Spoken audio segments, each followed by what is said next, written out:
Okay,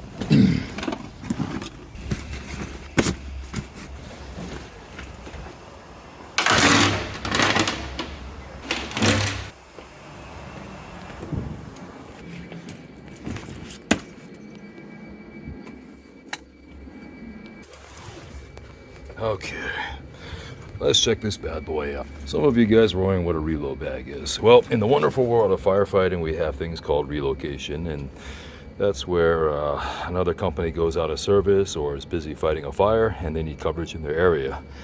So if you're a relocating company, well, lucky you, you get to head off to that station and camp out over there for a little while. Of course, you know, that relo may come when you're on the road, meaning you can't get back home and grab whatever you need. So the purpose of a reload bag is to have all your basic essentials on you. Another good thing about a reload bag is it kind of works as a little bug out bag. If something happens and you gotta, heaven forbid, the Red Chinese start landing and you gotta get back home and everybody on your crew is dead and you gotta hump it back home on foot to grab your rifle, you can take your reload bag and it'll give you a little bit of sustainment. Yeah, let's see what we got in here. So, as you guys remember, this is the 511 LV10. It's a 13-liter pack. It's a sling pack. You guys probably saw the video where I compared it to the UCR.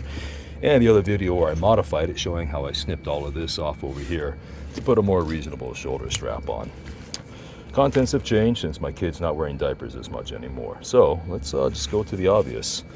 I got a duty shirt right over here. That's nice. Roll of toilet paper inside of a plastic bag. Got some sunblock. Obviously, no sun means sunblock.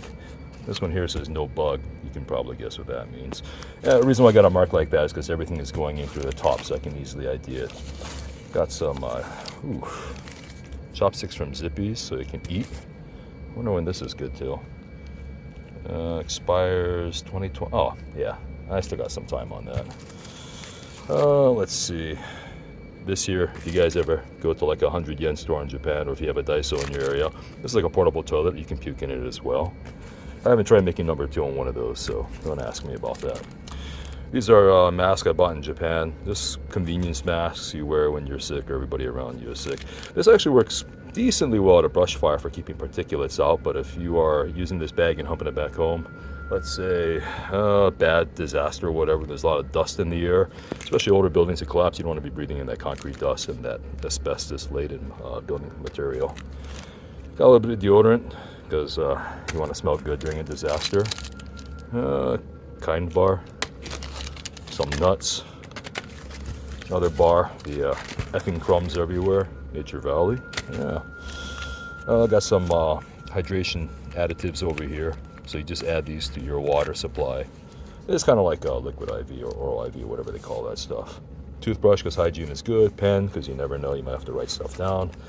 I got a little skivvy roll here, boxer shorts, and actually, that's just socks. Those are my boxer shorts. I got a razor in here somewhere, and that's the cover for it. So I'll probably slice my finger at some point. Plastic bags, that's good for if you got to use the bathroom, you got to carry water, for example. You can put these, the bag is thin, but if you unroll it and put it inside of a sock, you can actually carry the water reasonably safe.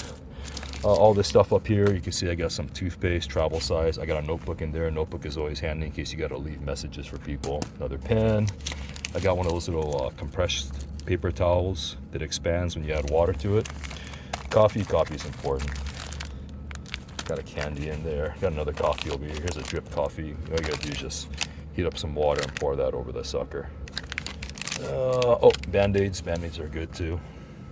Kind of like snivel gear too. On the outside of the pack, you guys remember all those compartments I showed you before, right? Let's unzip this sucker. Extra pair of reading glasses, because unfortunately I'm at that age where I need it. Oh, look at that. My little Damascus Kershaw Skyline. I was wondering where that went. Yeah, you know what? Don't put like a super cheap like Ozark Trail or whatever knife in your bag. Carry something somewhat decent because you might have to rely on it. Granted, the Skyline is more for slicing than stabbing, so I should probably put a fixed blade in here. I definitely got enough around the house, that's for sure.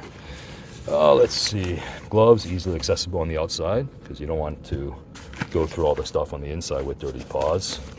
Got a battery pack here with charging cables for multiple devices, and of course a wall outlet charger because that might still be working. Didn't know what to do with this Goal Zero flashlight, so it went in here. But The main thing is I can recharge this flashlight using that battery pack. In fact, I better check it and top it off. How much power do I have in here? Oh, look at that, 4 bars. That is pretty impressive. Only thing is the switch is kind of a pain to get to.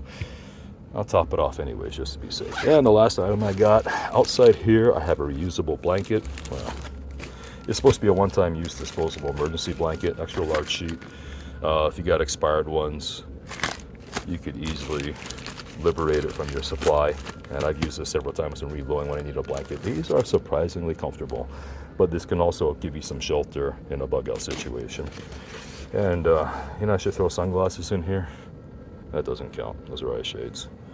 And that's pretty much all I got from my reload bag, including some old receipts from Japan. If you guys have any questions or you guys have any commentary you want to add, feel free to put it below, and I'll see you all later. Oh yeah, one more thing I forgot to add.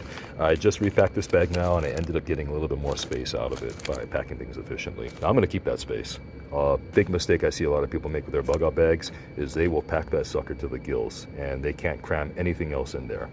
If you got a bug out bag, you're going to want space in there. So if you come across things like, I don't know, snacks, ammo, radio, water bottle, anything useful, you want someplace to stash that in your bag. So just keep that in mind when you guys pack your bag.